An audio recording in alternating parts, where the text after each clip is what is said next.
नमस्कार, प्लानिटेक्स में आपका स्वागत है। और हमेशा कर आपसे निवेदन है, प्लानिटेक्स को सब्सक्राइब करें, बेल आइकन जरूर दबाएं, हमारे वीडियोस को लाइक करें और फ्रेंड्स एंड फैमिली के साथ शेयर करना भी नहीं भूलें। दोस्तों, ऐसा लग रहा है कि अपने डिफेंस में क्षेत्र में जो है, अब सरकार ने ठान लिया है कि अब एयरफोर्स की बारी है उसको मजबूत करने की। जी हाँ, पिछले 10-12 साल हम देखेंगे कि और आर्मी और नेवी के लिए काफ़ी काम हुआ है। आर्मी को बहुत ज़्यादा मतलब कि मैसिव मॉडर्नाइजेशन में हुआ है। अल्ट्रा लाइट हॉविट्जर्स उनको मिले हैं, आपको मिसाइल्स एयर डिफेंस सिस्टम्स उनको मिले हैं, लाइट टैंक्स भी मिलने वाले हैं, अर्जुन टैंक मिले हैं, बुलेट प्रूफ जैकेट्स, मतलब हेलमेट्स, मतलब कि जो है ड्रोन्स, आर्मर पर्सनल कैरियर, बहुत सी चीज़ें मैंने पिछले 10 सालों में आप देखेंगे आर्मी को मैसिव मॉडर्नाइजेशन आर्मी का हुआ है। और उसी तरह से जो है हमारी नेवी का भी मॉडर्नाइजेशन जो है, बड़े बड़े डिस्ट्रॉयर्स, फ्रिगेट, एयरक्राफ्ट कैरियर्स जो है इसमें ऐड हुए हैं, सबमरीन्स, ये सब जो है ऐड हुए हैं पिछले 10 साल में जो है नेवी के फ्लीट में जो है। लेकिन एयरफोर्स में जो है वैसा देखने को नहीं मिला, सिवाय एक 36 राफेल का जो एक फ्लीट आया हमारे पास। उसके अलावा एयरफोर्स में कोई बहुत ज़्यादा हमें मॉडर्नाइजेशन या नए इक्विपमेंट्स के इंडक्शन जो है देखने को नहीं मिले। अब लगता है कि भारत सरकार ने जो है ये ठान लिया है कि अब आर्मी और एयरफोर्स तो काफ़ी हो चुका, अब इस दौर फेज में जो है एयरफोर्स में जो है काफ़ी बड़ा उसका अपग्रेडेशन और उसके मॉडर्नाइजेशन, नए इक्विपमेंट्स का एडिशन, ये सारी चीज़ें लगता है कि अब आगे निकट भविष्य में बड़े पैमाने पर होने की संभावना है। आपने अभी देखा होगा कि कैसे भारत ने जो है फ्रांस के साथ जो है के सैफरन के साथ जो है 120 किलो न्यूटन का इंजन बनाने का एक डील जो है पर बातचीत कर रही है। डील साइन होने ही वाला है, ऑलमोस्ट फुल ट्रांसपोर्ट टेक्नोलॉजी के साथ में जो है वो इंजन फ्रांस और भारत दोनों इस्तेमाल करेंगे, दोनों ही जगह बनेंगे और फुल टेक्नोलॉजी और ट्रांसफर ऑफ टेक्नोलॉजी भारत को मिलेगी और साथ साथ पूरी आईपीआर भी मिलेगी, ताकि बनाने के बाद जो इसमें फर्दर कोई इन्हांसमेंट करनी हो, मॉडिफिकेशन करनी हो, कोई अपग्रेडेशन करनी हो, आप कर सकते हैं और साथ साथ इसको सेल भी कर सकते हैं किसी थर्ड पार्टी की इसको ज़रूरत है, और अपने एयरक्राफ्ट में इस्तेमाल करके जो है एयरक्राफ्ट को भी आप सेल कर सकते हैं किसी थर्ड पार्टी को। नॉर्मली इतना कोई फॉरेन कंपनी जो है इतनी क्रिटिकल टेक्नोलॉजी पर तैयार नहीं होती है, लेकिन समय ऐसा है कि फ्रांस की भी इकोनॉमिक स्थिति जो है बहुत अच्छी नहीं है। जी हाँ, आप देख रहे हैं कैसे मैसिव प्रोटेस्ट वहाँ हो रहे हैं, किस बात पर हो रहे हैं भाई, सरकार वहाँ टैक्स लगाना चाह रही है, जो पब्लिक बेनिफिट के लिए चीज़ें थी, पेंशन है, हेल्थ केयर है, एजुकेशन है, उस पर कट करना चाह रही है।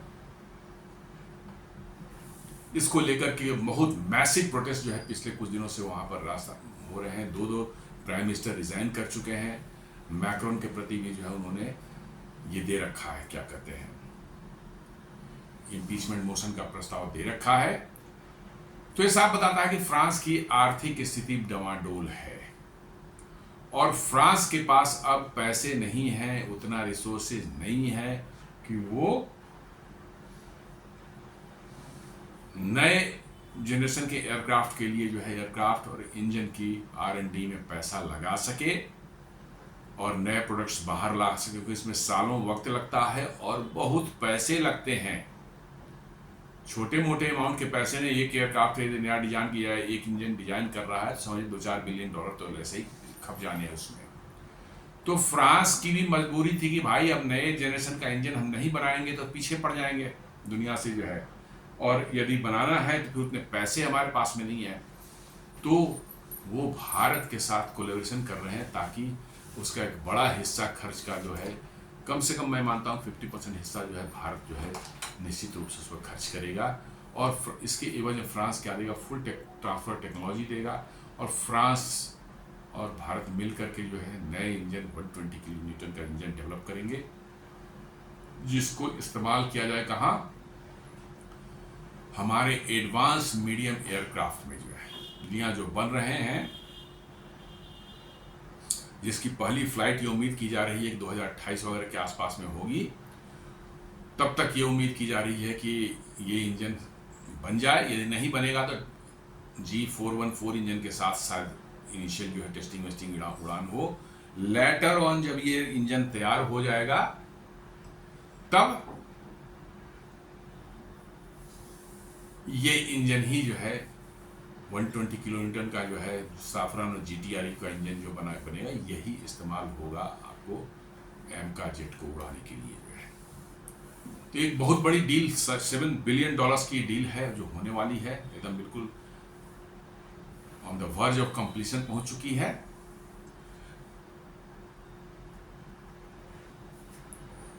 और मुझे लगता है कि by end of this year जो है ये हो जाना चाहिए। India has sealed a landmark agreement with France to को develop a next generation fighter jet engine powerful enough to propel the country's first indigenously designed stealth aircraft into। ये news बता रहा है कि ये ऑलरेडी डील हो चुकी है, सिर्फ कुछ साइनिंग वाइनिंग की जो फॉर्मेलिटी होता है बाकी हो, लेकिन ये डील ऑलरेडी डन है। और बहुत जल्द जो है अब इस पर काम शुरू हो जाएगा, और अगले इंजन कंप्लीट इंजन आने में तो मान के चलिए कि 8 to 9 ईयर्स से कम नहीं लगेंगे, 7 to 8 ईयर्स मान के चलिए मिनिमम।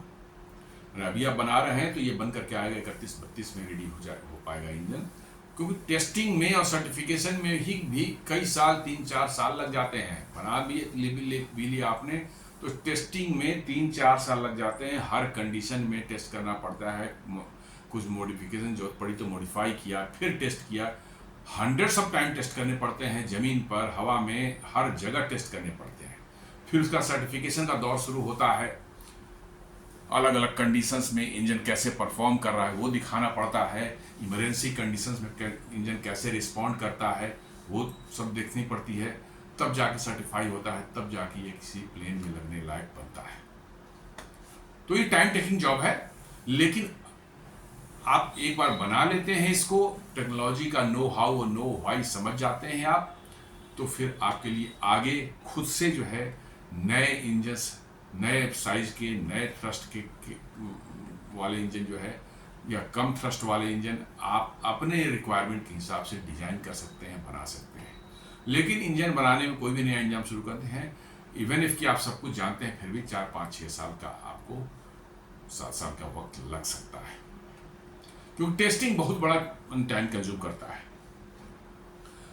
अब भारत के साथ एक समस्या थी कि भाई एमका एयरक्राफ्ट बना रहे हैं हम लोग, भारत सरकार नहीं चाहती कि HAL जो कि ऑलरेडी बहुत ज़्यादा ओवरलोडेड है, बहुत से प्रोजेक्ट्स उसके पास में है, लाइट कॉम्बैट एयरक्राफ्ट MK-1A का प्रोग्राम चल रहा है, लाइट कॉम्बैट एयरक्राफ्ट MK-2 का भी प्रोग्राम चल रहा है, हेलीकॉप्टर्स के प्रोग्राम चल रहे हैं, एडवांस लाइट हेलीकॉप्टर के, लाइट E-20 हेलीकॉप्टर के, then Indian multi role helicopter के जो है IMRH के, उसका प्रोग्राम चल रहा है, कुछ ड्रोन्स वगैरह के प्रोग्राम चल रहे हैं। हिंदुस्तान एरोनॉटिक लिमिटेड जो है के पास इतने वर्क हैं कि शायद इतना वर्क वो कर ले तो अगले 50 साल के लिए उसकी कमाई इतनी हो जाएगी, लोग आराम से चल सकता है।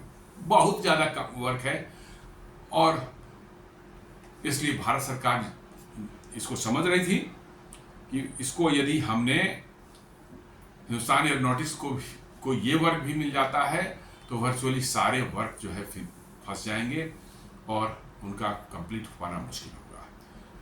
और साथ साथ भारत सरकार चाहती है कि अब भारत के डिफेंस प्रोडक्शन में जो है भारत की प्राइवेट कंपनियां भी बढ़ चढ़कर हिस्सा ले, और they should become a global power. अब भारत के जो पिछले साल में 23,000 करोड़ का जो हमने एक्सपोर्ट किया, आप उसको देखेंगे तो आप आश्चर्य करेंगे कि उस एक्सपोर्ट में 23,000 करोड़ के एक्सपोर्ट्स में जो है हमारे प्राइवेट सेक्टर का शेयर है 59%। 59%। इसका मतलब है कि प्राइवेट सेक्टर्स यदि बढ़ेंगे इस क्षेत्र में तो बड़े तादाद में जो है, बड़े पैमाने पर जो है वो एक्सपोर्ट मार्केट को कैप्चर कर सकते हैं और दुनिया में अपने सामान को बेच सकते हैं, क्योंकि वहाँ इफ़िशियंसी होती है, वहाँ पर उनका प्रोजेक्ट मैनेजमेंट बिल्कुल चलता है, जो एकदम टाइमलाइन मेंटेन होता है, बहुत ही डिफरेंट ढंग से होता है दैन एस गवर्नमेंट PSU। इसलिए जो है भारत सरकार कोशिश कर रही थी कि एमका के लिए कुछ प्राइवेट कंपनी या कुछ प्राइवेट कंसोर्टियम्स जो हैं इसमें आवें और इसके लिए बिड करें। सिर्फ हिंदुस्तान एयरोनॉटिक्स को भी चांस दिया जा रहा है, लेकिन साथ साथ भारत सरकार चाह रही है कि प्राइवेट कंपनियां भी हैं, चाहे कॉम्पिटिटिव हो है। और उसी में पहले तो एक राउंड में फेलियर हो गया था, कोई नहीं आया, लेकिन इस बार जो है कुछ टर्म्स एंड कंडीशन चेंज किए गए और एक बड़ी ही पॉजिटिव न्यूज आ रही है कि L&T ने भारत इलेक्ट्रॉनिक्स लिमिटेड, जो एक पब्लिक सेक्टर अंडरटेकिंग कंपनी है, उनके साथ पार्टनरशिप करके AMCA 5th generation fighter aircraft programme को के लिए बिड करने का मन बना लिया है। L&T को अब तक हम लोग सिर्फ जानते रहे हैं, सिर्फ कंस्ट्रक्शन के लिए जो है, बड़े बड़े इंजीनियरिंग प्रोजेक्ट्स जो है उसको कंस्ट्रक्शन के लिए हम लोग जानते रहे हैं, लेकिन नहीं, ऐसा नहीं है। डिफेंस में भी इनकी बहुत तगड़ी मतलब कि जो है इनका ये है। अभी आप देखिए लाइट टैंक जोरावर जो बन रहा है L&T ही बना रही है।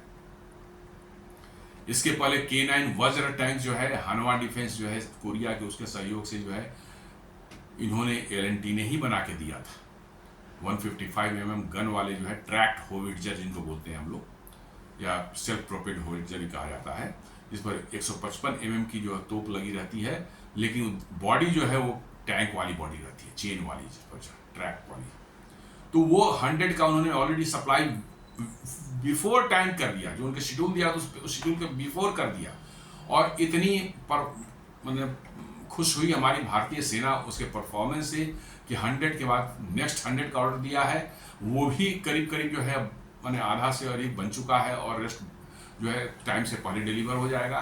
और उसके बाद ऐसा सुनने में आ रहा है कि 100 और का ऑर्डर देने जा रही है। इतना बढ़िया परफॉर्मेंस, इतना तगड़ा उन्होंने बनाया उसको, खासकर लद्दाख क्षेत्र में जो है गजब का काम कर रहा है। जी हाँ, ऊंची ऊंची पहाड़ियाँ और बिल्कुल ऐसे चढ़ाई वाले रास्ते, सब पर बड़े आसानी से चढ़ रहा है और उस ठंड के कंडीशन में भी वो बड़े आराम से परफॉर्म कर रहा है। उसका इंजन दमदार है और किसी भी पहाड़ी पर चढ़ना, चुनौतियों का सामना करने के लिए बिल्कुल तैयार है। उसके अलावा आपने भारत में बने हुए भारत के जो परमाणु पनडुब्बी जो INS अरिहंत या INS अरिहट की बात सुनते हैं, तो इसके जो पनडुब्बी का हल जो है, उसका मेन बॉडी जो है, वो किसने बनाया? वो L&T ने ही बना कर दिया है इनको। जी हाँ, L&T ने ही बनाया है उस हल को। तो समझ सकते हैं कि डिफेंस में उनकी कितनी गहरी पकड़ है और इंजीनियरिंग कंस्ट्रक्शन में तो मास्टर है दुनिया के, मतलब हम समझते one of the best companies हैं प्रोजेक्ट को टाइम पर पूरा करने और विदाउट कॉस्ट ओवररन के जो है। आप देख लें भारत में बड़े बड़े प्रोजेक्ट्स जो हैं वो ले रहे हैं। अभी 2024 में जो वर्ल्ड कप हुआ था कतर में जो है, उसके सारे स्टेडियम्स और इंफ्रास्ट्रक्चर बनाने का काम जो है L&T ने ही किया था, अब बिल्कुल समय पर किया था। तो ये खबर है कि L&T forms strategic partnership with BEL for India's 5th generation fighter aircraft programme. तो ये बहुत ही मैंने समझ लिया कि एक बेहतरीन मतलब की न्यूज़ है, मतलब कि भारत सरकार के लिए कि L&T जैसी एक कंपनी और साथ साथ बेल उसके साथ में, जो कि electronics and avionics, radar, sensors, इन सब बनाने में महारत हासिल है, और साथ साथ जो है वो बड़े बड़े प्रोजेक्ट्स जो है रडार और इलेक्ट्रॉनिक्स के एवियोनिक्स के कर रहा है Hindustan aeronautics limited, Indian air force के साथ में। और एक और बता दूं कि अभी जो तेजस MK-1A बन रहा है, आपको ये जानकर आश्चर्य होगा कि उसके भी फ्यूजलाज के विंग्स वगैरह जो है वो L&T ही बना के HAL को दे रहा है। जी हाँ, उसमें भी HAL का बड़ा हाथ है। उसके विंग्स, एयरक्राफ्ट के विंग्स जो हैं बहुत ही कॉम्प्लिकेटेड होते हैं, बहुत मशीनरी उसके अंदर लगी होती है, उसके अंदर फ्यूल स्टोरेज की व्यवस्था होती है और इतनी मशीनरी लगी होती है एयरक्राफ्ट को कंट्रोल करने के लिए। एवरेलॉन्स है, स्लैट्स है, स्पॉयलर्स है, मैंने क्या नहीं उसमें लगा हुआ है, और सबको कंट्रोल करने के लिए मैकेनिज्म उसमें लगा हुआ है। क्योंकि सारा एयरक्राफ्ट जो है उस विंग की बदौलत ही उड़ता है, और वो विंग कौन बनाता है? एल बना के देता है एचएएल को। तो ऐसा नहीं है कि एल सिर्फ इंजीनियरिंग कंस्ट्रक्शन वाले काम में है, नहीं, ये डिफेंस में भी काफी पहले से काम कर रहा है और इनकी महारत हासिल है उस क्षेत्र में। और इन्होंने किससे साझेदारी की है? बेल के साथ, Bharat electronics limited. Bharat electronics limited दुनिया में भारत की एक बहुत बड़ी जायंट सुपर मतलब कि जो है जायंट कंपनी है, पब्लिक सेक्टर अंडरटेकिंग्स है ये, और ये भारत के सभी करीब करीब बड़े रडार्स, एवियोनिक्स के इक्विपमेंट्स, कंप्यूटर्स, एयरक्राफ्ट वगैरह जो रखते हैं उनका, then other electronics, sensors, electronic warfare suits, ये सब के डिजाइन, डेवलपमेंट और प्रोडक्शन का काम जो है भारत इलेक्ट्रॉनिक्स करती है। बहुत ही माने जबरदस्त कंपनी है और जबरदस्त उसकी माने ये है पकड़ है इन सब क्षेत्र में। उसके साथ इन्होंने किया है, एल&टी ने पार्टनरशिप किया है। हवाई जहाज फिजिकल जो है वो सब बनाने का महारत हासिल एल&टी को है, और उसके अंदर एवियोनिक्स, सेंसर्स, रडार्स, ये सब जो लगते हैं, डिस्प्लेज वगैरह लगते हैं अंदर के अंदर में कंट्रोल के लिए जो है, सारे कंट्रोल की इक्विपमेंट्स जो हैं आपके जो है वो सारा का सारा जो है आपको जो है बेल बनाता है। तो बहुत अच्छी कॉम्बिनेशन दोनों की बनी है, और इंजन जो है वो बनेगा भारत में। अब कौन बनाएगा, कौन कंपनी मैन्युफैक्चर करेगी बात अलग है। जीटीआर के साथ सहयोग हुआ है, इंजन बन जाएगा, तो मैन्युफैक्चरिंग के लिए हो सकता है कोई और पार्टनर खोजे जाए। जैसे अभी कावेरी इंजन को बना रहा है गोदरेज एरोस्पेस, तो हो सकता है लेटर ऑन गोदरेज एरोस्पेस भी उस इंजन का कॉन्ट्रैक्ट ले लिया, वो भी जुड़ जाए इनके पार्टनरशिप में जो है। तो बड़ी फॉर्मिडेबल एक कॉम्बिनेशन बन जाएगी एडवांस मीडियम कॉम्बैट एयरक्राफ्ट बनाने की जो है, एल&टी, बेल और पॉसिबली जो है गोदरेज एरोस्पेस। आप देखेंगे ये प्रोग्राम जो है कितनी तेजी से जो है सक्सेस की ओर बढ़ सकता है। तब तो वही कारण Larsen Toubro has formed a strategic partnership with Bharat Electronics Limited to support the Advanced Medium Combat Aircraft program of the Indian Air Force. What is the collaboration? The partnership will integrate L&T's capabilities in a strategic defense and aerospace platforms with Bell's strength in defense electronics and systems to contribute jointly to the AMCA program. जी हाँ, दोनों के अपने अपने specialisation है। L&T की specialisation जो है aerospace और एरो स्ट्रक्चर्स बनाने की, विंग्स वगैरह ऑलरेडी बना रहे हैं वो, तो एरो स्ट्रक्चर्स और अदर प्रोडक्ट्स है उसकी मान फिजिकल जो हवाई जहाज है उसकी बॉडी, उनमें उनका स्ट्रक्चर्स, उनके कंट्रोल सरफेसेस हैं बनाने की बहुत बड़ी उसको जो है महारत हासिल है। और बेल को जो है वो उसका इलेक्ट्रॉनिक्स है, उसका एवियोनिक्स और जो कंट्रोल सिस्टम है और उसके जो है सेंसर्स हैं, इन सबों में बेल को भारत हासिल है। तो ये दोनों मिलकर के समझ लीजिए कि हवाई एयरक्राफ्ट के दो अलग अलग पोस्ट जो है फील्ड हैं उसको कॉम्प्लीमेंट करते हैं, और मेरा मानना है कि बड़ी ज़बरदस्त ये कॉम्बिनेशन बन सकती है। आप एल&टी की बात कर रहे थे, जैसे मैंने कहा कि डिफेंस मिल तो उनका है कि उन्होंने ही जो है AI enabled light tank Zorawar जो है इन्होंने एल&टी ने ही बनाया है। अभी फाइनल टेस्टिंग वगैरह चल रही है, फाइनल टेस्टिंग वगैरह हो जाएगी तो इसका प्रोडक्शन जो है जल्दी ही शुरू होने वाला है। तो वही कहा कि India is set to introduce Zorawar, its first AI enabled light tank manufactured by Larsen and Toubro in Gujarat, developed with DRDO. This all-terrain tank costing approximately rupees 70 crore per unit is designed for deployment across diverse terrains including high altitude regions along the Indo-China border. Especially इसको जो है बनाया गया है light tank है, क्योंकि बहुत भारी टैंक जो होते हैं उनको बहुत ऊंचाई वाले इलाके खासकर लद्दाख वगैरह जैसे इलाके में जो है ऑपरेट और ये करना जो है बड़ा मुश्किल होता है। वहाँ ऑक्सीजन कम होती है और बड़ी स्टिफ चढ़ाई, ऑक्सीजन कम होने से ऐसे ही आपकी इंजन की परफॉर्मेंस जो है उस पर कॉम्प्रोमाइज़ होने लगता है, और चढ़ाई बड़ी स्टिफ होती है। तो वहाँ पर हेवी टैंक जैसे T90 या अर्जुन टैंक हो गए, चाहे T72 वगैरह भारी टैंक जो 45 टन 50 टन के टैंक हैं उनमें दिक्कत आती है। इसलिए ये लाइट टैंक बनाया गया जो कि शायद 25 से 35 टन के बीच में इसका टोटल वेट होगा, और ये उस एरिया स्पेशली जो है हाई एल्टीट्यूड एरिया में के लिए बनाया गया है। और AI इनेबल्ड किया गया, ऑल सॉर्ट ऑफ मॉडर्न मतलब कि जो है क्या कह सकते हैं टेक्नोलॉजी का इसमें इंट्रोड्यूस की गई है। सेल्फ प्रोटेक्शन के लिए जो है उसमें जो है एंटी ड्रोन सिस्टम्स वगैरह लगाए गए हैं, एंटी कोई मिसाइल सिस्टम लगाए गए हैं, कोई मिसाइल आ रही है इसको एंटी टैंक मिसाइल आ रही है तो उसको भी काउंटर करने के लिए जो है इंटरसेप्ट करने के लिए वो सब डिवाइसेस में लगाए गए हैं। ड्रोन छोटे छोटे आ रहे हैं उनको ये रोक सकता है, लॉइटरिंग म्यूनिशन आ रहे हैं इसकी तरफ जो है उसको रोक सकता है। मतलब पूरी तरह से AI कंट्रोल ये बने आपका टैंक है।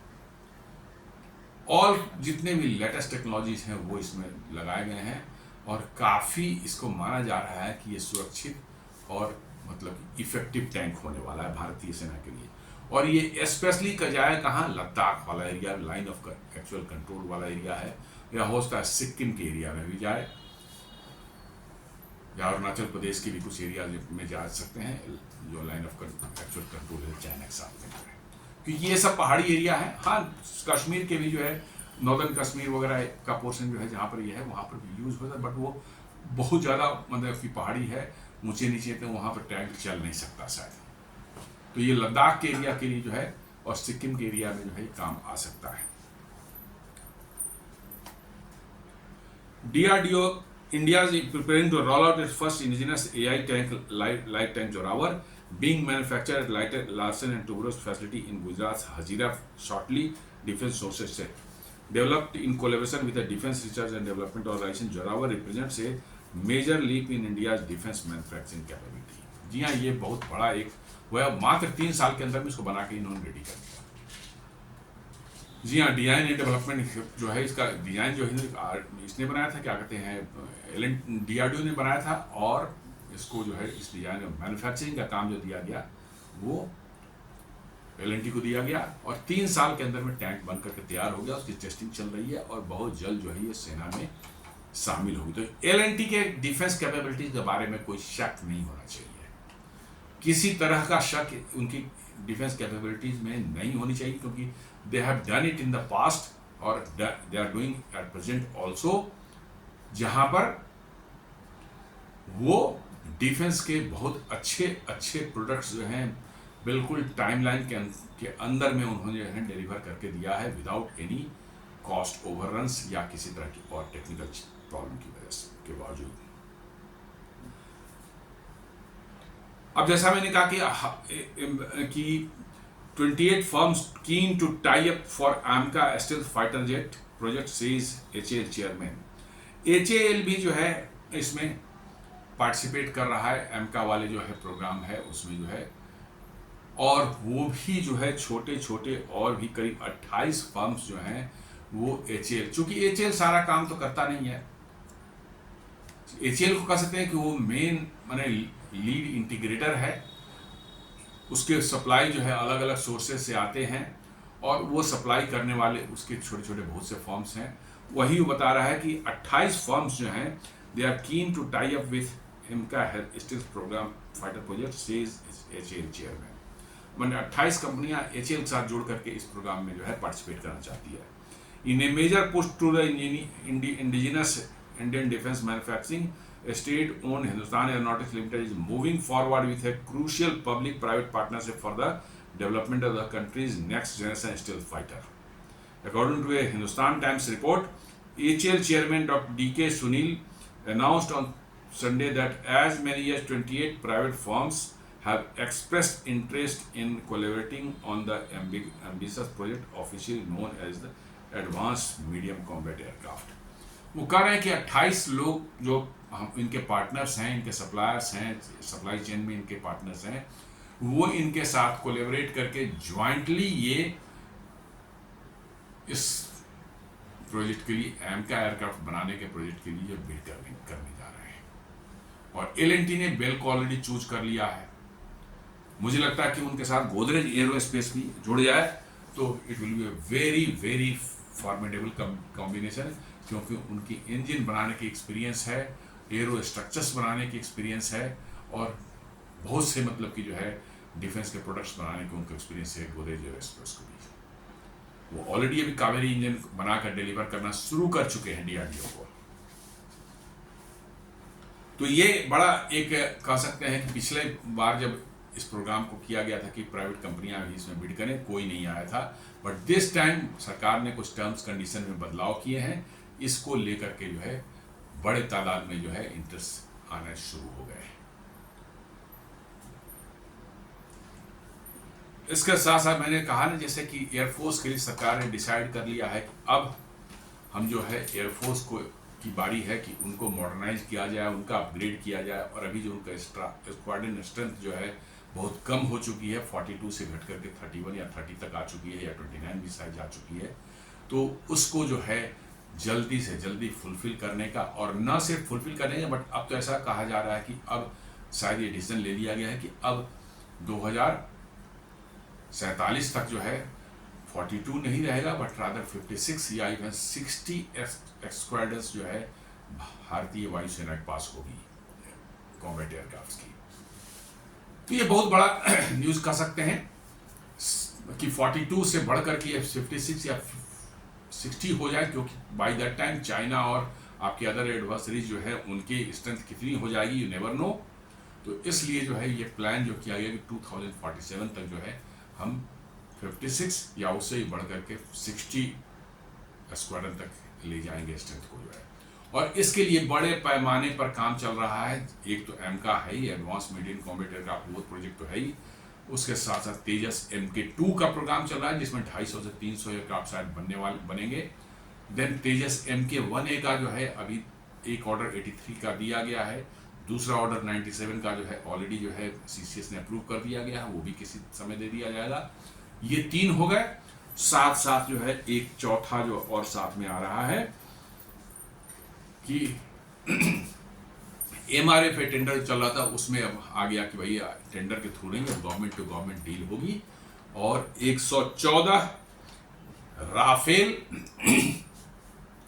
F4 या उसके भी और एडवांस वर्जन F5 वर्जन जो है वो भारत में टेक्नोलॉजी ट्रांसफर के साथ में जो है बनेंगे, या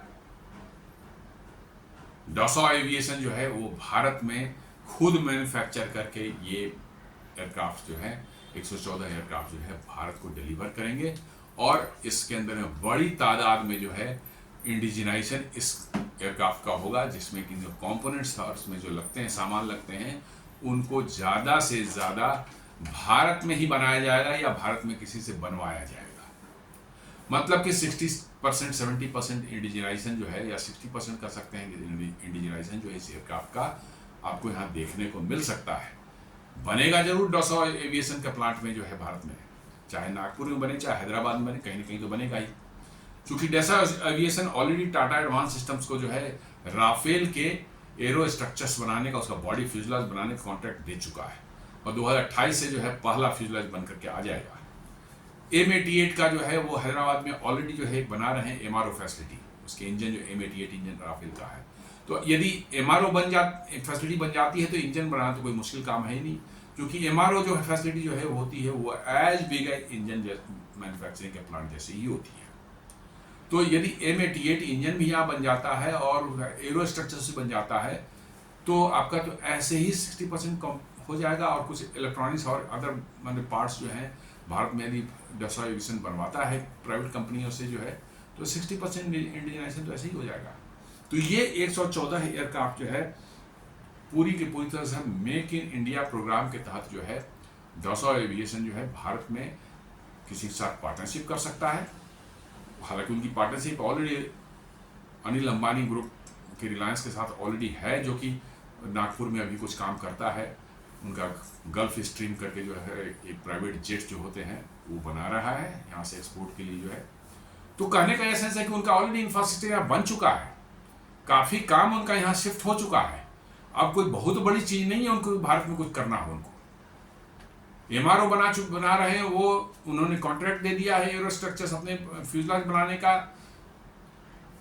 ऑलरेडी उनका जो है नागपुर में प्लांट है जहाँ गल्फ स्ट्रीम उनका प्राइवेट जेट वगैरह जो बना करके दुनिया में बेचने का उनका ऑलरेडी बन चुका है। तो उनको ज़्यादा कुछ नहीं, थोड़ा अपनी फैसिलिटी एक्सपैंड करने के लिए थोड़ा इक्विपमेंट्स नए लगाने पड़ेंगे और वो आसानी से बना दें। और इसीलिए मुझे लगता है कि डॉसॉ एविएशन जो है फ्रांस की दुर्दशा जो हो रही है वहाँ की डेमोग्राफिक चेंज की वजह से और वहाँ की पॉलिसीज़ जो है, वहाँ सरकार की जो सोशलिस्ट पॉलिसी की वजह से जो है, जो फिनेंशियल कंडीशन, जो फ्रांस की इकोनॉमिक कंडीशन जो हो रही है, वो बद से बदतर होती जा रही है। और इसलिए फ्रांस में भी जो है, वहाँ बड़ी कंपनियाँ, टेक कंपनियाँ जो हैं फ्रांस में, उनको वहाँ सर्वाइव करना मुश्किल होगा। और इसलिए जो है, मैं कहता हूँ, मैं बार बार कहता हूँ कि अमेरिका की भी टेक कंपनियाँ, यूरोप के भी टेक कंपनियाँ जो हैं, उनके पास दूसरा कोई चारा नहीं है other than to shift their operations to India. क्योंकि चाइना आप जा नहीं सकते, लैंग्वेज का बैरियर, एक लैंग्वेज का प्रॉब्लम है, प्लस चाइना में जो आपको प्रताड़ित किया जाता है, किस तरह से आपकी आईपीआर टेक्नोलॉजी चुराई जाती है, किस तरह से इंटरनेशनल लॉज का वायलेशन करके, मतलब कि आपके डिज़ाइन एंड सब चीज़ों की चोरी होती है, आप वहाँ रोक नहीं सकते। वहाँ तो माइट इज राइट वाली बात है। भारत में चीज़ें ट्रांसपेरेंट हैं, पॉलिसीज स्टेबल हैं, और एक हेल्दी आपका जुडिशल सिस्टम भी है, जहाँ पर आपको यदि कोई प्रॉब्लम हो तो आपको जस्टिस मिल जाती है। तो इन चीज़ों को देखने के बाद ऐसा लगता है कि डसॉ एविएशन को भारत में कहीं कोई दिक्कत होने वाली नहीं है। और इतनी बड़ी न्यूज़ तभी आ सकती है जब उन्होंने अपना कंसेंट दिया हो कि हाँ ठीक है, हम भारत में बनाएंगे। 114 बहुत होते हैं, और बाद में हमें लगता है कि यहीं से बना के दुनिया को भी बेचना शुरू, और भी उनके कस्टमर, क्योंकि उनके पास बहुत वर्कलोड है। 200 से ज़्यादा एयरक्राफ्ट का वर्क का है, 10 साल तक तो किसी को दे ही नहीं सकते इस पुराने ऑर्डर्स को फुलफिल करने में 10 साल लगेंगे। तो क्यों नहीं भारत में एक प्लांट बना करके जो है यहाँ से ही देना शुरू कर दें, मैंने जो कस्टमर्स उनके हैं उनको, तो उनका तो और बिजनेस बढ़ सकता है। अभी तो नए ऑर्डर्स उनको मिलने बंद हो गए, इसलिए कि भाई अब उनके पास कैपेसिटी नहीं है कि अगले 10 साल तक कोई नए ऑर्डर्स ले और उनको डिलीवर कर दें 2-4 साल में, संभव नहीं है, पूरा का पूरा बुक्ड है। तो अब भारत में एक प्लांट बनाते हैं, वो यहाँ लगाते हैं, भारत को देते हैं, उसके बाद तो प्लांट फ्री हो जाएगा, तो दे कैन डिलीवर इट, नए कस्टमर्स को दे सकते हैं। तो डसॉ एविएशन के लिए भी बहुत बड़ी अपॉर्चुनिटी है यहाँ पर भारत में, क्योंकि ऑलरेडी उनका सेटअप यहाँ बन चुका है मोटा मोटी। तो ये एक अनदर मतलब कि जो है आपको बूस्ट मिलेगा एयरफोर्स को, जो है एमका तो उनको मिलना ही है, 2035 तक जो से शुरू हो जाएगा एमका मिलना। 2028-29 तक से हमें लगता है कि तेजस MK2 मिलना शुरू हो जा सकता है, जो कि 300 के लगभग बनाने का प्लान है। तेजस MK1A बस इस महीने से, अक्टूबर महीने से शायद मिलना शुरू हो जाएगा। इंजन सप्लाई धीरे धीरे शायद वो जी जो है इम्प्रूव कर रही है। एक इंजन इस महीने में भी भेजा है, एक और इंजन इस महीने में देने का वो कह रहे हैं। तो शायद तेजस MK1A की प्रोडक्शन अपनी रफ्तार पकड़ लेगी। उसके बाद ये 114 जो है आपका राफेल बनने का जो प्लान बन रहा है, ये भी हमें लगता है कि 3 साल के अंदर मैच्योर हो जाए, भारत से प्रोडक्शन शुरू हो जाए, तो कोई सरप्राइज होने की बात नहीं है। और इसके साथ साथ जो है एक और बड़ा सा मतलब कि धमाका हुआ है पिछले 3 दिन पहले, कि राफेल के साथ साथ जो है भारत सरकार ने जो है अब ये डिसाइड कर लिया है कि हम रसिया का Su-57 भी पूरी तरह से भारत में बनाने के लिए रसिया तैयार हो गया है। और ये 140 की संख्या में जो है हम इसको खरीदेंगे। जी हाँ, पहले 2 स्क्वाड्रन 40 जो है वो बनकर के रसिया से फ्लाई ओवर कंडीशन में आएंगे, और 100 जो है वहाँ वो भारत में पूरी तरह कंप्लीट टेक्नोलॉजी ट्रांसफ़र के साथ जो है, ट्रांसफर टेक्नोलॉजी के साथ में जो है भारत के हिंदुस्तान एयरोनॉटिक्स के नासिक प्लांट में बनेगा 140। बहुत लोग कह सकते हैं कि इसके परफॉर्मेंस या इसका स्टील कैरेक्टरिस्टिक या ये सब F-35 के बराबर नहीं है, F-22 के बराबर नहीं है। तो F-35 या F-22 को छोड़ दीजिए, अमेरिकन प्रोडक्ट हैं, वो आपको न लेने चाहिए, न मिलेंगे, और न लेने भी नहीं चाहिए। देने को भी तैयार हो जाए तो आपको लेना नहीं चाहिए, बिकॉज अमेरिकन जो है कब आपको गच्चा दे दें, कब धोखा दे दें, यू नेवर नो। तो इसलिए जो है हमें तो उसकी तरफ देखना भी नहीं चाहिए, उस तरफ सोचना भी नहीं चाहिए, भैया हमें वो हमारा जो एग्जिस्टिंग जितने प्रोडक्ट्स हैं उसमें F-35 ही, Su-57 ही आपके लिए अवेलेबल है, एंड आप उसके साथ जाएं। साथ साथ वो आपको एडवांटेज दे रहे हैं कि कंप्लीट टेक्नोलॉजी देंगे, पूरा सोर्स कोड आपको मिल जाएगा, आप अपने वेपन्स उसमें इंटीग्रेट कर पाएंगे, आप अपने हथियार उसमें लगा पाएंगे, उसमें कोई मॉडिफिकेशन करना हो, चेंजेस करना हो, कस्टमाइजेशन करना हो, आप अपने हिसाब से कर पाएंगे। Where is the problem? जैसे Su-30 MKI को जो है पूरी तरह से आपने बदल डाला है, पूरी एवियोनिक्स, उसका मिशन कंप्यूटर, उसके हथियार, सारे चीज़ें जो है आपने, अब तो रडार भी बदलने की बात हो रही है। ये सारी चीज़ें जो हैं आपने बदल डाला है। वो तो रसिया ने SU-30 से कोई कहीं नहीं मैच करता। कैपेबिलिटी वाइज भी बिल्कुल डिफरेंट है ये। आपने ब्रह्मोस भी उसमें लगा दिया, 2.5 टन का मिसाइल भी जो है वो फायर करने का कैपेबिलिटी उसमें लगा दी है, जो ऑपरेशन सिंदूर में जिसने कहर ढाया था पाकिस्तान के अंदर में। तो ये क्यों हुआ है? बिकॉज कि आपकी फुल टेक्नोलॉजी ट्रांसफर आपको हो गई है, सोर्स कोड आपको मिल गया है, तो आप इसमें अपने हिसाब से इनोवेशन करते रह रहे हैं टाइम टू टाइम, और इसको और अपग्रेड कर करके काफ़ी आज के दिन में SU-30M क्या है जो है, it has become a 4.5 generation aircraft, या 4.5 से भी ऊपर कर सकते हैं, क्योंकि लंबी दूरी के मिसाइल से फायर कर सकता है। मतलब कि जो ब्रह्मोस जैसे इनका 400-500 किलोमीटर दूर से ही जो है अपने टारगेट में निशाना बना सकता है। लॉन्ग रेंज के इसमें BVR मिसाइल्स लगाए जा रहे हैं। तेजस, ये अस्त्रा 1 के बाद अस्त्रा 2 जो है, अस्त्रा 2 जो है उसकी टेस्टिंग हो रही है। गांडीव मिसाइल जो है 350 से 4 किलोमीटर वाली जो मिसाइल है उसकी टेस्टिंग हो रही है। ये सब जो है लग जाएंगे इसमें, तो आप समझ सकते हैं MK2 तो कुछ अंदर जाने की जरूरत, स्टिल्थ है या नहीं, इट डजंट मैटर भाई। स्टिल्थ तो तब है जबकि हमको उसके घर में घुसना है, और तब हम घर में घुस के मार सकते हैं, तब आपको स्टिल्थ की जरूरत है। यदि आप उसे घर से 500 किलोमीटर दूर से ही आप मार रहे हैं उसको, तो कहाँ स्टिल्थ की चक्कर आता है? आपको इस्लामाबाद हिट करना है, आपको लाहौर हिट करना है, आपको कराची हिट करना है मान लीजिए, तो इस्लामाबाद को आप देखा नहीं कैसे नूर खान एयरबेस को भारत में रहते हुए ही इन्होंने मारा। पाकिस्तान के बॉर्डर को क्रॉस करने की जरूरत नहीं पड़ी, यहीं से मारा ब्रह्मोस मिसाइल जाकर के जो उसको नूर खान एयरबेस को उड़ा दिया। 9 जो उनके जो है एयरफील्ड, जो 9 नहीं 11 एयरफील्ड जो उन्होंने भारतीय वायुसेना ने उड़ाए, उसके लिए कोई थोड़े भारतीय वायुसेना के हवाई जहाजों को जो है पाकिस्तान के अंदर घुसना पड़ा था। स्टैंड ऑफ वेपन्स आपके पास थे, ब्रह्मोस मिसाइल थी, आपको स्कैल्प मिसाइल थी, जो 400 500 किलोमीटर दूर से जो है अपने टारगेट को जो है हिट कर रहे थे। तो स्टिल्थ नहीं भी है या कम है, व्हाट्स द प्रॉब्लम? और मुझे कोई बताया कि F-22 और F-35 जो है उनकी स्टिल्थ कहाँ प्रूव हुई है, किसी वार में उन्होंने पार्टिसिपेट किया है? कोई बता गया है तो बता दे, मैंने तो नहीं सुना आज तक। तो ये स्टिल्थ अपने आप में बहुत बड़ा एक फ्रॉड जो दुनिया के ऊपर थोपा हुआ है, एक ऐसा भ्रम फैला हुआ है कि यदि आपके पास स्टिल्थ नहीं है तो आपका कुछ नहीं आपके पास में है। भाई 500 किलोमीटर दूर से जो स्टैंड ऑफ वेपन मारेगा वो कोई, मतलब उसमें स्टिल्थ को होने का क्या मतलब है? स्टिल्थ हो चाहे नहीं हो, स्टिल्थ के साथ और डिसएडवांटेज होता है कि आपको मिसाइल्स को जो है उसके माने इंटरनल बे में रखनी पड़ती है। नंबर ऑफ मिसाइल्स जो है इतना कम कैरी कर सकता है, मात्र 4 मिसाइल या 6 मिसाइल कैरी कर सकता है, जगह ही नहीं होती, और उतना ही फ्यूल भी कम उसके अंदर हो जाता है, बिकॉज ऑफ वेपन जो है बाहर के बजाय अंदर घुसा रहे हैं, तो फ्यूल कहाँ रहेगा? तो आपके तो इतने लिमिटेशंस हैं आपके इसके साथ में जो है स्टिल्थ एयरक्राफ्ट के साथ में जो है, बहुत छोटी सी उसकी कॉमेट रेडियस होती है, मिसाइल ऐसे ही हथियार कम ले जाने की क्षमता है, तो इतने डिसएडवांटेज उसका अर्थ में है। प्लस आज के दिन में दुनिया में 400 500 1000 किलोमीटर से जो है अपने टारगेट को पिन पॉइंट करके आप मार सकते हैं, आपको कोई जाने की जरूरत नहीं वहां पर। और आपने जब उनका सप्रेस कर दिया मैंने एयर डिफेंस सिस्टम को, तब तो भाई स्टिल्थ हो ना हो, हाउ डज मैटर, आप आराम से जो घुस सकते हैं और बॉम्ब गिरा सकते हैं। इवन बॉम्ब्स भी जो है, जब आप माने बहुत एक्सपेंसिव मिसाइल भी आप नहीं चलाना चाह रहे, बॉम्ब्स तो 100-200 किलोमीटर तो आप एक लाइट बॉम्ब्स भी जा सकते हैं, तो उतनी दूरी तो वो सब स्टैंड ऑफ डिस्टेंस से तो आप चला ही माने कर ही सकते हैं सब काम।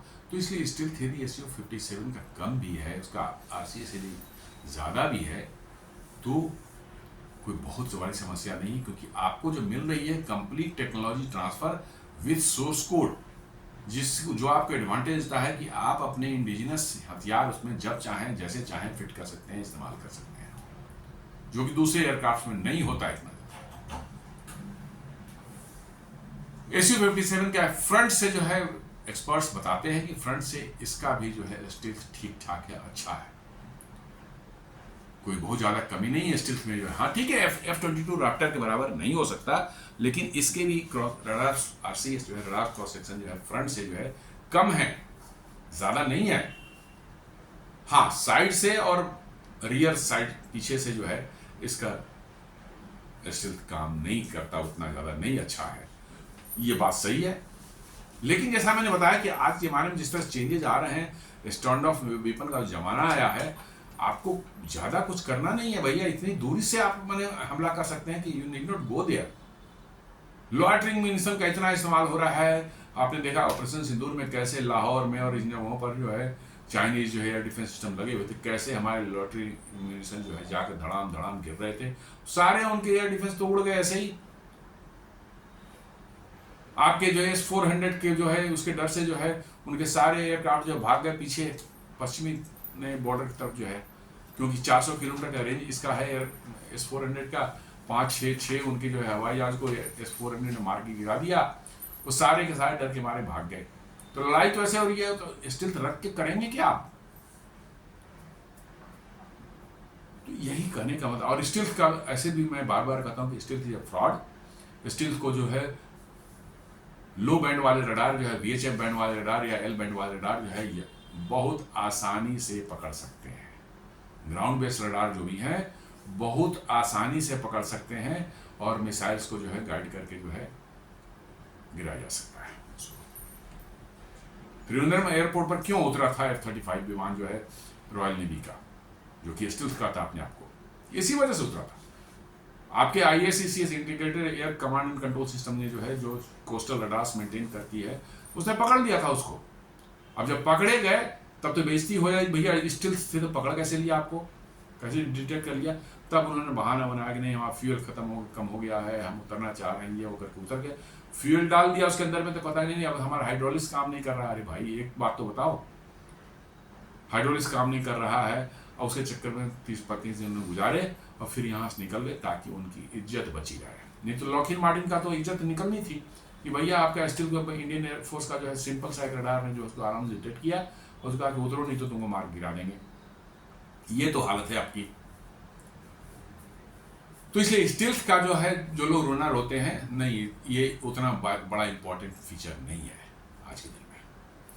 तो SU-57 जो है वो 140 की संख्या में जो है 40 वहाँ से रसिया से आएंगे और 100 जो है यहाँ बनेंगे, और वो हिंदुस्तान एयरोनॉटिक्स लिमिटेड के प्लांट में पहले जहाँ SU-30 MKI बना करता था, जो आजकल आइडल पड़ा हुआ है, वहीं पर ही बनेगा।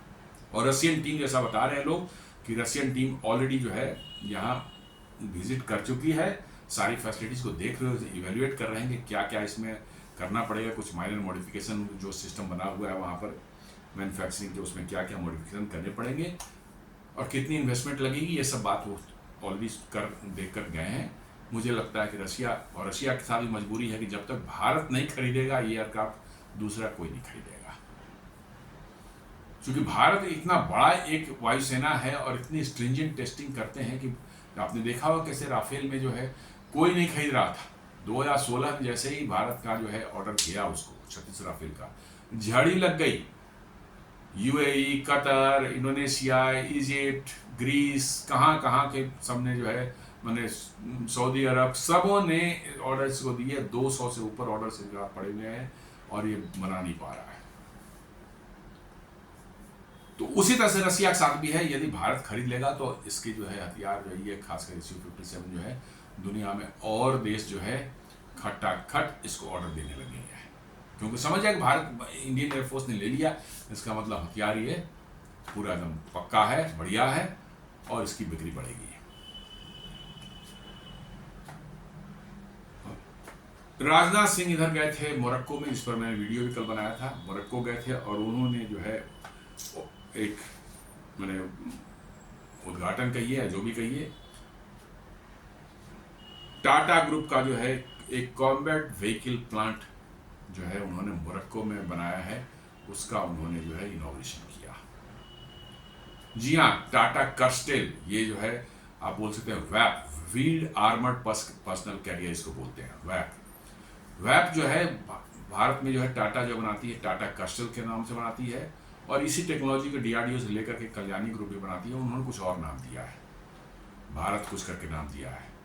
ये टाटा जो है अपना, उन्होंने टाटा कैस्ट्रेल उनको कहते हैं। इंडियन आर्मी को ऑलरेडी कुछ जो है यूनिट्स दे चुके हैं ये, और निकट भविष्य में इंडियन आर्मी लेगी। ये यूनिट्स जो है लद्दाख वगैरह एरिया में खासकर काफ़ी बड़े पैमाने पर इस्तेमाल किए जा रहे हैं टाटा कैस्टल। मोरक्को ने इसकी टेस्टिंग की, बहुत ही डिटेल टेस्टिंग की और उनको बहुत पसंद आया और उन्होंने फाइनली जो है कहा कि भैया हमारे यहाँ भी, हमको भी 200-300 चाहिए, आप हमारे यहाँ प्लांट लगाओ, आप बनाओ और हमें बेचो। तो टाटा एडवांस सिस्टम्स लिमिटेड ने जो है मोरक्को में एक प्लांट इस्टेब्लिश किया है, तो यही व्हील्ड आर्मर पर्सनल कैरियर जिसको टाटा कैस्टल बोलते हैं, उसके लिए जो है प्लांट बनाए। राजनाथ सिंह ने अभी 3 दिन पहले जो उसी का इनॉग्रेशन किया। Under the contract with Moroccan government, TASL will deliver VAP 8x8 vehicles to the Royal Moroccan Army with initial deliveries scheduled to begin next month। Next month से जो है उनकी डिलीवरी भी शुरू हो जाएगी। इसका मतलब प्लांट का प्रोडक्शन शुरू हो चुका है और इसमें जो है क्रिटिकल एंड सब क्रिटिकल कंपोनेंट्स जो हैं वो भारत से बन के जाएंगे और जो बहुत क्रिटिकल नहीं है वो वहीं बनाए जाएंगे और वहीं के रिसोर्सेज इस्तेमाल करके बनाए जाएंगे और वहीं के लोगों को जॉब दिया जाएगा। ट्रेनिंग वनिंग उनको दे दी गई है, उन्हीं को जॉब मिल रही है। भारत से तो कुछ लोग टेक्निकल एक्सपर्ट्स गए हैं, दैट्स ऑल। और साथ साथ ये भी प्लान है कि यदि अफ्रीकन कंट्रीज में जो है इसका जो है ज़रूरत किसी देश को होगा तो मोरक्को के प्लांट से सप्लाई किया जा सकता है। और यूरोप में ही बिल्कुल मोरक्को जो है यूरोप के एकदम समझिए कि cross the straight of Gibraltar है, एक तरफ स्पेन है, दूसरी तरफ मोरक्को है। तो यूरोप में भी यदि इसकी ज़रूरत किसी को होगी तो वहीं मोरक्को प्लांट से सप्लाई किया जा सकता है।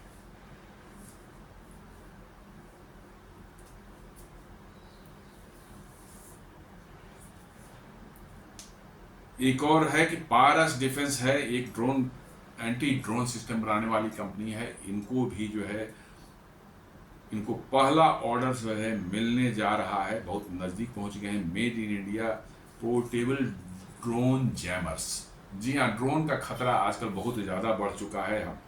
हमारे जो पूरी दुनिया में जो है कहीं पर भी छोटे छोटे ड्रोन्स हैं, उसमें छोटे छोटे हथियार लगा के, बम लगा कर कहीं भी गिरा देते हैं, लॉयटरिंग मुनीशन या ड्रोन जो भी कहिए उसको। इनका खतरा बहुत ज़्यादा बढ़ चुका है, खासकर मूविंग आर्मी कॉलम्स को लेकर बहुत ज़्यादा खतरा है। आपकी जा रही कॉलम में 2-4 उस पर टपक पड़ेंगे, आपको बड़ा मुश्किल हो जाएगा।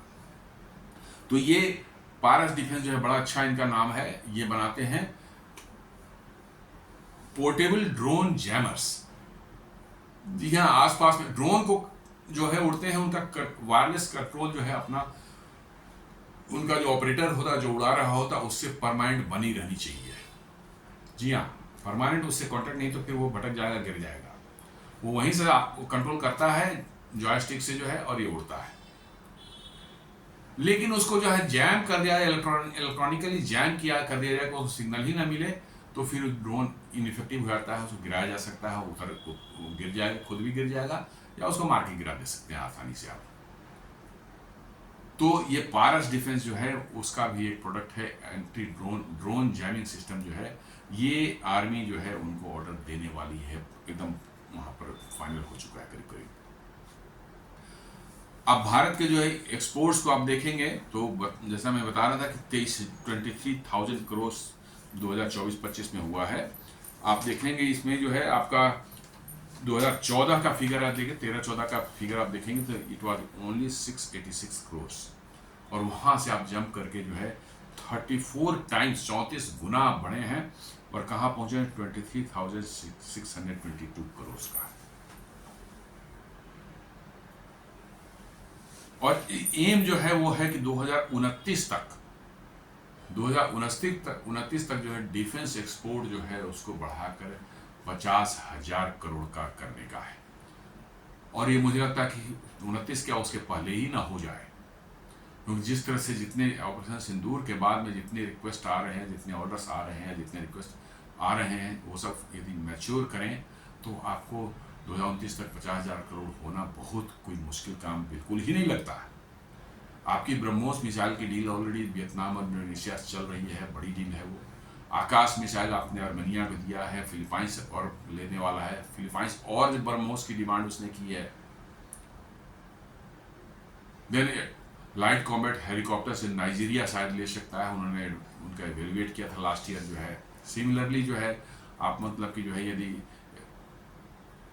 MK1 LCA हमारा LCA जो है रेडी हो जाए, यदि फंक्शनिंग हो जाए तो ब्राज़ील भी उसमें इंटरेस्टेड था, पता नहीं अब अभी क्या है, बट शुरू में इंटरेस्टेड था। तो बड़े बड़े मैंने हो रहे हैं, छोटे मोटे नहीं। आप समझ लीजिए पिनाका रॉकेट लॉन्चर में इवन फ्रांस ने भी दिलचस्पी दिखाई थी, उन्होंने भी इवेल्युएट किया था। इसका मतलब है कि आपके हथियारों की अब जो दुनिया भर में जो है इसका जो है नाम बढ़ रहा है, और इसकी परफॉर्मेंस और इसका जो है कॉस्ट माने जो इफेक्टिवनेस जो है, जो चीप माने बहुत महंगे नहीं है, लेकिन कैपेबिलिटी और इनकी जो परफॉर्मेंस जो है वो बेमिसाल है, ये दुनिया देख रही है। तो ये आपको जो है आने वाले समय में कुछ वर्षों में जो है बहुत ज़्यादा आपके हथियारों की डिमांड दुनिया में हो सकती है, और इसीलिए जो है कहा जा रहा है कि 2029 तक हम 50,000 करोड़ तक का जो है लक्ष्य रखा गया है अपने निर्यात, रक्षा निर्यात को बढ़ाने का। दोस्तों ये बहुत बड़ी चीज है कि आज से कुछ साल पहले, 10 साल पहले तक हम दुनिया के नंबर 1 डिफेंस इंपोर्टर माने जाते थे, और आज जो है हम दुनिया के 25 देशों का ग्रुप टॉप 25 में जो है आर्म्स एक्सपोर्टर में हम लोग आ चुके हैं।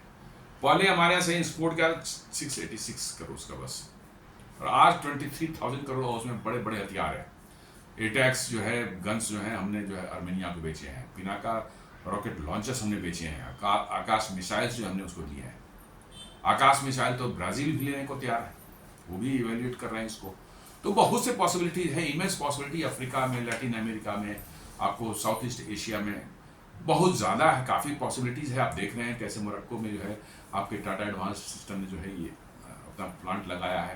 तो ये चीज़ें आने वाले फ्यूचर में बढ़ने वाली है, और इस क्षेत्र में जो है आपका बहुत बढ़िया मतलब कि जो है परफॉर्मेंस आपका निर्यात में रहने वाला है।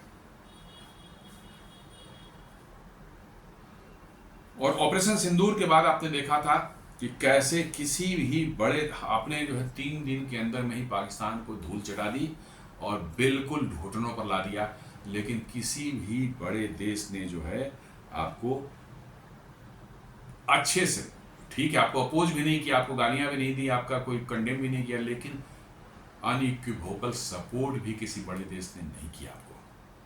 क्यों? किसी को भी अच्छा नहीं लगा कि आपके देश में निर्मित सामान, रक्षा सामान जो है इतना जबरदस्त परफॉर्म किया है, इतना जबरदस्त परफॉर्म किया है इंडियन मेड इक्विपमेंट्स ने, कि 3 दिन के अंदर में ही जो है 3 दिन क्या 23 मिनट में उनके सारे के सारे एयरपोर्ट्स को जो है खत्म कर दिया गया था। 3 दिन तो मैं ऐसे ही गिना रहा हूँ कि शुरुआत और अंत का, लेकिन एक्चुअल में जो क्योंकि सारे जो है उनके एयर बेसेज 23 मिनट में सारे उड़ा दिए गए थे। वैसे ही 23 मिनट में जो है उनके 9 टेररिस्ट हेडक्वार्टर्स और बेसेज जो है उनके खत्म कर दिए गए थे। एक हवाई जहाज उनका जो है, या एक भी ड्रोन, एक मिसाइल भारत के अंदर घुस नहीं सका। इतनी जबरदस्त एयर डिफेंस ने परफॉर्म किया, सबको पाकिस्तान की सीमा में ही मार गिराया, और साथ साथ जो है यदि कोई सीमा तक पहुंचा भी तो सीमा पर ही मार गिराया। रिकॉर्ड बनाया है कि भैया सबसे लंबी दूरी तक एयर डिफेंस से जो है किसी एयरक्राफ्ट को मार गिराने का जो है रिकॉर्ड बन गया है। जी हाँ, S-400 से 315 किलोमीटर दूर जो है पाकिस्तान के अवाक्स को जो है मार गिराया गया था। रिकॉर्ड हो गया, गिनीज रिकॉर्ड बन चुका है। किसको अच्छा लगेगा? इसलिए किसी ने दुनिया में, किसी देश ने जो है आपको अनइक्विवोकल सपोर्ट नहीं दिया एक्सेप्ट इजराइल। किसी ने नहीं दिया, किसी को अच्छा ही नहीं लगा। सबके तो सीने पर सांप रोड है कि भाई भारत भी अब रक्षा क्षेत्र में जो है आगे निकल करके आ गया, आप तो उनके इक्विपमेंट्स की वाट लगेगी। इसलिए आप अकेले हैं, इसलिए आपको एकदम बिल्कुल आत्मनिर्भर होना मस्ट है। दूसरा कोई उपाय नहीं, ये राजनाथ सिंह जी बता चुके हैं, मोदी जी बता चुके हैं। तो दोस्तों ये एक छोटा सा हमने वीडियो बनाया था कैसे भारतीय वायुसेना को मजबूत करने की मुहिम जो है भारत सरकार ने चला रखी है। शुरुआत हो गई है। उम्मीद करते हैं कि अगले 4-5 साल में भारतीय वायुसेना फॉर्मिडेबल एयरक्राफ्ट माने वायुसेना के रूप में जो है दुनिया में उभर कर निकलेगी। उम्मीद करता हूं आपको मेरा एक वीडियो पसंद आया होगा। आप इसे लाइक करें, फ्रेंड्स एंड फैमिली के साथ शेयर करें, आप हमारे चैनल को सब्सक्राइब करें और बेल आइकन दबाना बिल्कुल नहीं भूलें। धन्यवाद।